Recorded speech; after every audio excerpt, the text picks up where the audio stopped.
This episode is brought to you by IT Pro TV, binge-worthy learning for IT teams. Why is it binge-worthy? It's learning presented in an engaging and entertaining talk show format that beats voice-over PowerPoint snooze fests. IT Pro TV offers an on-demand course library with more than 3,300 hours of content. Watch on your desktop, on the go, or in the comfort of your own living room. IT Pro TV is IT training you and your team actually want to watch, which means a better return on your learning investment. Get started with IT Pro TV for Teams with a special offer for Security Weekly listeners. Visit itpro.tv/Security Weekly to start a 7-day free trial and get 30% off a standard or premium IT Pro TV membership using the code SECWeekly30. Endgame automates the hunt for both known and never-before-seen adversaries in enterprise networks. Built on unique knowledge on the adversary's tools, techniques, and tactics, Endgame's centrally managed agent prevents, detects, and responds to advanced adversaries in the earliest stages of the kill chain without prior knowledge. Endgame, automate the hunt. Welcome back, everyone, to Paul's Security Weekly. This is our technical segment for this evening. I'm trying to keep my composure. There's shenanigans going on here in the studio. Aye, Captain, we're coming in hot. There's, well, Larry, you're going to be, we're just a hilarious break, by the way. I had a case of the giggles. It was awesome. I think I'm over it. They might come back later, so just They will. warning everyone. So, Larry, you're going to talk about this interesting little piece of hardware. Yeah.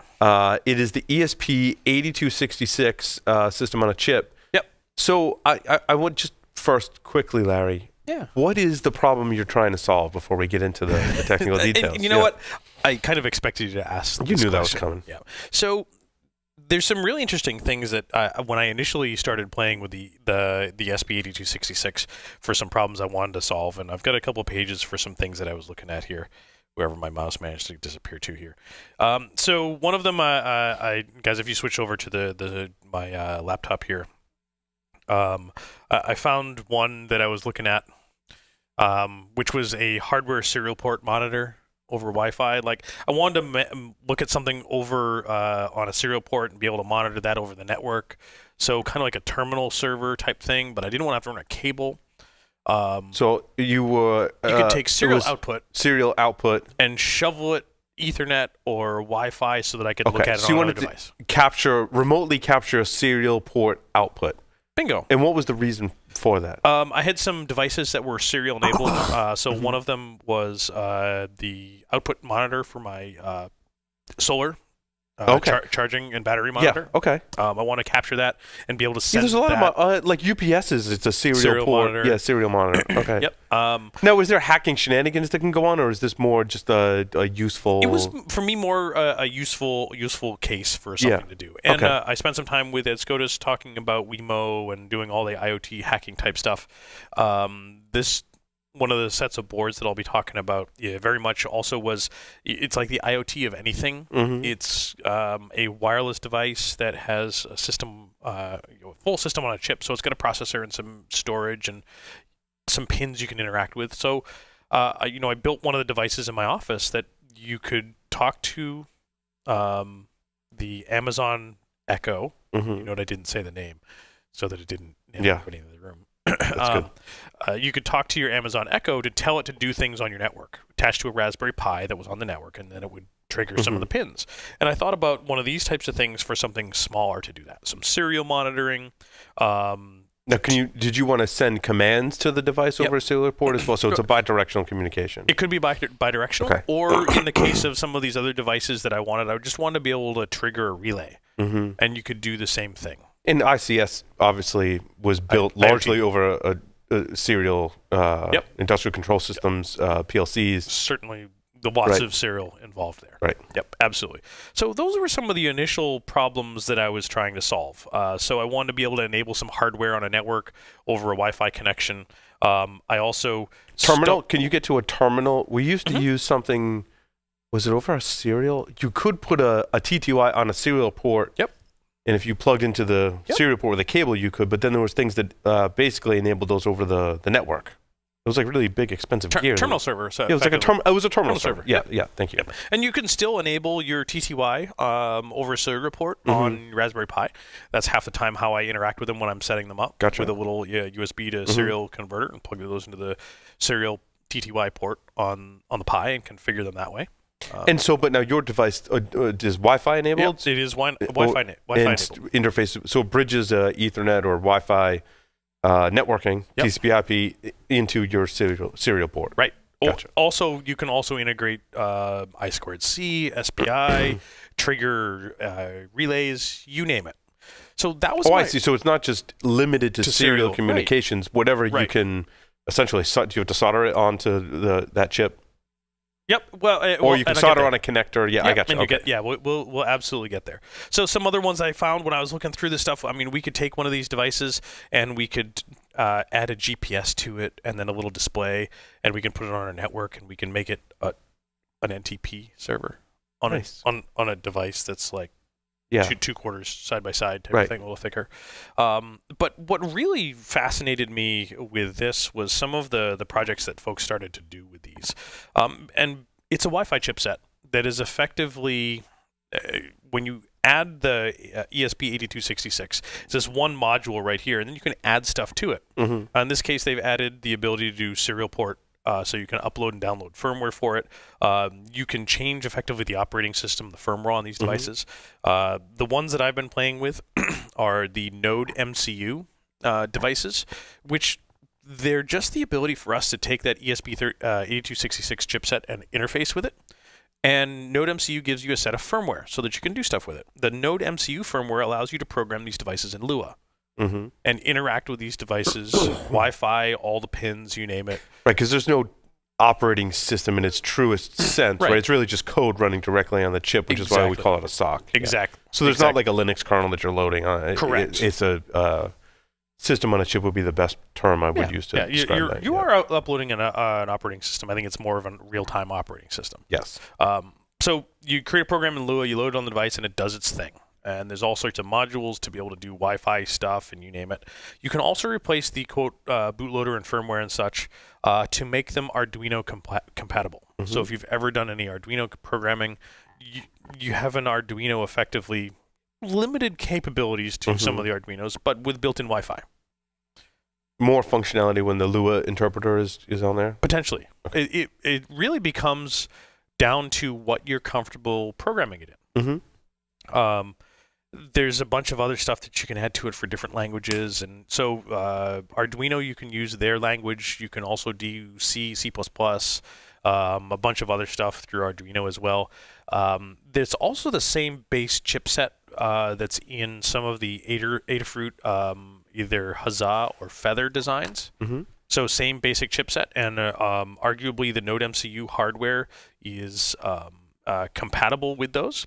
And there's a MicroPython instance for these. So it's a trimmed down Python version. So if you like Python, you could potentially program these things in Python to do fun stuff. The part that really interested me that when I started looking at these things was it's a Wi-Fi chip. And you can do all sorts of fun things with Wi-Fi. And I thought about how I could start using these things. And then the Warcaller Industries Dope Scope came out. Do you remember the Dope Scope? Yep. It was the little looking glass thing that you could, with an antenna, and you could move around. It would tell you which Wi-Fi networks were available. That was a customized version of the ESP8266. Oh, so you could do Wi-Fi monitoring. Nice. And then you could start doing packet injection and sniffing and all this type of stuff. But you had to actually have some kind of like we used to do those devices sitting on the shelf over there. Remember those? Yes. Yes. Nokia N800, Nokia N770, right? Yeah. Now, these are not nearly as full-featured. They have no screens and keyboards. Those were Linux devices. Those actually ran on a Linux kernel. Yep, absolutely Linux derivatives. Yep. So I thought these were pretty neat, and that now we start seeing these actual security tasks that we could potentially perform with some of the Wi-Fi stuff. And then the big one that turned me on to some of these was a gentleman by the name of Stefan Kremser, on his GitHub page, created a deauthor for these devices. So you flash you can compile a code, or you can flash firmware to it. And I happen to be using because I'm lazy, the Easy GUI tool, this small and little tool down here, it's the ESP tool GUI, to interface with a command line tool to automatically flash precompiled firmware to these devices. Okay, so this is the one that really sort of sold it for me for an attack tool or a pen test tool, because the ESP8266 Deauthor by Space Hun is pretty darn neat in that you flash it and it has a web interface. You connect to the onboard Wi-Fi of the device that he sets up an access point from the ESP8266. You connect to it, username and password. After you've flashed it, powered up, connect to it, and you browse to 192.168.4.1, and it's got a web interface. And then you can start interacting with the device, controlling it through the web interface to do network discovery, and then start launching denial of service attacks against those networks using deauthentication frames. And it has the ability to send the deauth frames while it's still being an access point, or do you lose? You still have connectivity. Interesting. Yeah. Now it does disconnect you when it does a scan, but it comes back pretty darn quick. I gotcha. And it does a scan, and then you can start launching your attacks and stuff. And does it dump in a promiscuous mode to do the sniffing? And that why it has the deconnect? No, it's not necessarily putting it in promiscuous mode because it's looking for beacon frames for all the routers that are available, which are in the clear. And they will advertise on multiple channels. So, gotcha. I gotcha. Okay. Yep, it's all available and easily gathered. Right. Just like Kismet can do channel hopping because it's all done in code on the device itself with the firmware, which is all available open source as well. I thought about this and I'm like, well, that's pretty damn cool. This is an evil freaking tool to do deauths with. I can power this with a small battery. I can set it to do deauths, and I can set it and walk away. And I wouldn't care if I lost this. Why? Right. Because the Node MCU platform with the ESP8266 chipset and all of the things to make it so you could program it, I got these from China for $4.19. Nice. $4.19. I lose it, no big deal. I lose that in the battery to do deauths. And then I thought, well, that's evil. Why would I want to use it legitimately? Well, think about a good number of the attacks that we're doing against Wi-Fi networks to either recover credentials, recover passwords, or do some other type of attack. Requires deauth. It requires deauth. You want to? Is it a select? Are you doing selective deauth, or are you just doing a mass deauth? You can do. It does mass deauth currently because it's kind of an evil tool. But the code is open and available, and there's no reason we couldn't target specific MAC addresses. And in fact, I've got we can actually even look right now. I've got my device that is programmed right now with the firmware for deauths. So we can switch over. I've gone to the page, and I believe this is, it goes a little bit bigger. So I'm connected to the Wi-Fi access point. I'm connected to no, I'm not. I want to connect to the pwned network. With the password, and I've got the serial output for the device. It's plugged into my computer. I've got a serial connected to it. It tells you the MAC addresses, what channel it's on, your SSID, your password currently for the device. So it spits that out on the serial port. It tells you that it's up and it's ready to go. So connecting to the web interface on 4.1. It tells you, hey, you're going to potentially do some evil things. Here's where to get the code. Yeah, I think it says, please do not call this project a jammer. Right, because it doesn't jam anything. That would be an FCC violation. Yes. So we can make it do some scanning, and it will disconnect. It will tell us which stations, and we can do, I think you're right, I think we can do specifics. So let's find out. Let's do a scan. Okay. Hey, look at G unit. Sleep Depot and more. All right. So it's across the street. Yeah. So let's do this one. And let's see what we got for stations. Let's do. Which is interesting because I think they went out of business. the sleep place across the street? Someone left their access point on? Huh. Okay. Anyway. So scanning for stations, it makes the access point unavailable. So we may, see, it just told me now that it's disconnected and G unit's stronger. So, all right. Reconnect and reload the site. Yep. Good. Boing. Reload. It found a bunch of stations, and including some connected to G unit. Hey. Boing. let's pick something that's not one of our machines working on the show. So it's the Nest Labs. Let's see. We can add them manually. Let's go and do the attacks. So you can disconnect my thermostat. We've selected the G Unit AP with a Nest Labs station. Now there's 2 of them. It'd be interesting if it was the one in the studio. And let's start. Because it'll tell you once they lose Wi-Fi connectivity. Let's start an attack. We can do probe requests. We can do beacons. All sorts of other fun stuff. So why the thing that I think is kind of neat about this is that we can do deauths against specific clients with a $4.50 device from China. As another access point, we can have a GUI tool to be able to do that, so that we can do some deauths. Seeing which one is disconnected, yeah, if any, and make that so that we are now doing deauth attacks against that. And instead of spending $50 or $60 on another wireless access point or a wireless access card to be able to do some of our attacks and our deauths at the same time, we can use some other devices, potentially power them off of battery, leave them alone while they're doing the attacks, leave them in an environment for a longer period of time. Yeah, I can't change the temperature on the thermostat in the studio because you de-offed me. So it did in fact work, by the way. Stop. In case you're wondering. I'll stop that. No, it's fine. Yeah, it stopped. So that's awesome. It works. That's cool. And can you change the temperature now? Is it connected back up again? It probably takes a minute or two to reconnect. I'm not sure how long it takes to actually reconnect. A fairly easy tool to use with the deauthor.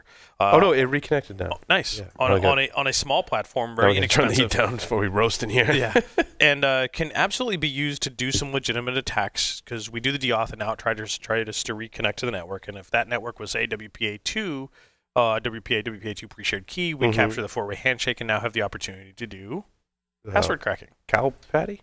Cow patty or... do you still use cow? Shows how out of the loop I am with wireless hacking now. Cow patty. More importantly, if you capture the 4-way handshake, you could then send those to Hashcat. I got you. So you can do some GPU-based cracking on it. Or some, all sorts of stuff. If it was WEP... Who cares? Might as well just be an open access point. If it was PEEP, we could absolutely deauth them to reconnect to our evil access point. So absolutely legitimate tool for doing some Wi-Fi testing on the cheap. That said, there's also a couple of other ESP8266 firmware for I got to connect back to G Unit for this device as well from Stefan as well. One of the other ones that I was looking at the other day, which I have actually flashed to this one, is a deauth detector. So it does some monitoring on a given channel, and it listens for deauth frames. So if we had this plugged in and on the right channel, we would have been able to see the deauth attacks with a little blinky light. Lights off, sees deauth frames, blinky light goes on. That's pretty cool. Yeah. So, I mean, simple deauth detector, even better. Fire one of these up for your deauth detector, fire off your deauths. Yeah, and make sure it's working. And you know it's working. Yeah. And for $4.19, you can have a bunch of them. Exactly. One of the other ones, too, that I thought was kind of interesting that I'm actually going to build as well, the ESP8266 beacon spam. What was the tool that we used to use eons ago that would just stand up a whole bunch of fake access point names? Fake AP? Fake AP. Fake AP was a function of some other tool. Yeah, but it was like you could spam the whole lot. Yeah. And there was a tool that we used to use for that. Super old tool. But similar type of thing. You could just create a whole bunch of fake access points. It beacons out a couple of times, and then it's off, and it's gone. It does require a little bit more hardware to make some of those happen. But you can do like 10 or 50 access points right with the built-in. The other takes some SD card reading and that type of stuff. And then another one by the same gentleman. So the beacon spam was the other one that I thought was absolutely fantastic. Combined with the ESP8266, combined with an actual Arduino ATmega32 U4 or potentially smaller. USB rubber ducky. Interact with it over Wi-Fi. A Wi-Fi enabled keystroke injector. Oh, interesting. Because the rubber ducky is the USB thumb drive shape that has a script that when you plug it in, it becomes a keyboard and does your script. What if you could Wi-Fi enable that, and when it's plugged in, access point comes up, you connect to it, and then you can tell it what to run and change it or interact with it directly. That's cool. Yeah. So would you connect this, the ESP8266 to the rubber ducky board? No, it's completely, it's rubber ducky-like and supports ducky script. Oh, okay. So you turn that, you make that. You're making your own into your own Wi-Fi enabled ducky. That's awesome. Yeah, pretty neat stuff. And for $4, cheap to get into. If you want to learn Lua, you can do that. If you want to do any Arduino stuff, you could do that. Or leverage some of the projects that are out there, and add to some of the projects that are out there, and make it happen. Part of the original things when I thought about when we've got the deauth is my current favorite attacks is to do the deauth, and then do the deauth, and we want them to connect to our own PEEP server, PEEP enabled wireless network. What's stopping us from potentially creating our own ESP8266 firmware that contains a Wi-Fi network that is WPA2 PEEP enabled with its own radius server built in? Stripped down radius server that takes in whatever you... Right, yeah. And just like host APD-WPE, or more importantly, what is it? Yeah, it's host APD-WPE now. It's not free radius WPE. Gotcha. So build all of that into a device this size. Even better, build two of those, one that does the deauth and one that does the host server. Put those on some batteries and just toss them. External antenna connection? None on these currently. Gotcha. But that said, they're pretty decent. And you probably could add your own external antenna. The system on a chip comes on the board with the antenna, and I think you could probably even pull that. I'd venture to guess and add your own antenna matrix or something of the like. But currently, there's supposed to be small, low-powered devices that come with their own onboard antenna. It's awesome. So, neat stuff. Just more stuff to put in our arsenal to check out. And that said, and I also drew some inspiration for looking at some of these stuff from where was it? The Hacker Arsenal folks, Vivek, who does Security Tube. He has a couple of products that are very similar, but his are much more refined and have had lots of hours of code going into them, which I want to talk about at some point. Nice. Because they're pretty neat devices, but use a different set of chipsets. You know, it's funny, we spoke earlier about jamming attacks, and this is really cool, and I'm glad you covered it on the show, but I think it was Kyle was going through some of the old computer parts, and you can see over there, one of those is actually the card that I'm told from our friends you can use for jamming that would Wi-Fi be signals. That would be the middle one.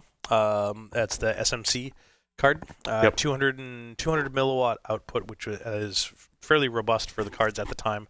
And that had a test tool for Windows 98, I might add, that was released on their website to the FCC so that the FCC could do interference testing and such. And it was a Windows tool. You plug that in, the SMC card. They put it on their website, and they quickly realized it was out there and took it down because you start the tool with that card plugged in with a decent antenna on it at high power for that card at the time. And it was basically point, click, and shoot, and it would create continuous noise on a channel and do jamming. I remember someone figured out that there was Linux drivers you could use to enable those same features. So yeah, it was a modified Linux driver, and Twitchy was one of the first folks to figure what those calls to the firmware on that card to make that happen. I don't know whether he was the first one to find it, but he certainly worked with the folks that did find it, and it was fairly simple. It was like 3 or 4 lines of code into the driver to enable that. It's awesome. Yeah. Brings back memories looking at that. It does. And it does. Relevant to our existing conversation. And I still have some of that Windows software somewhere. Yeah. Do you have a laptop with a PCMCIA slot? I do. I actually have several. And do they still work? Yes, I have several. Interesting. Yeah. And in fact, that's one of the jokes when I teach the SANS wireless class. One of the best tools for doing DECT-based attacks, digital hands cordless telephone. Some of the best stuff still is PCMCIA. Yeah. And I have a laptop that is a Core Duo machine, not a Core 2 Duo, a Core Duo machine that is still running the original hard drive from Dell. Wow. And it's a Ubuntu 5 install or an Ubuntu 6 install. Yeah. That's awesome. And it works, and you don't touch it. You leave it alone. Exactly. You leave it alone. But yeah, I do have a couple more to be able to support PCMCIA stuff. That's cool. Awesome stuff, Larry. Thank you very much. With that, we're going to take a short break. Come back, talk about security news. Stay tuned. Aye.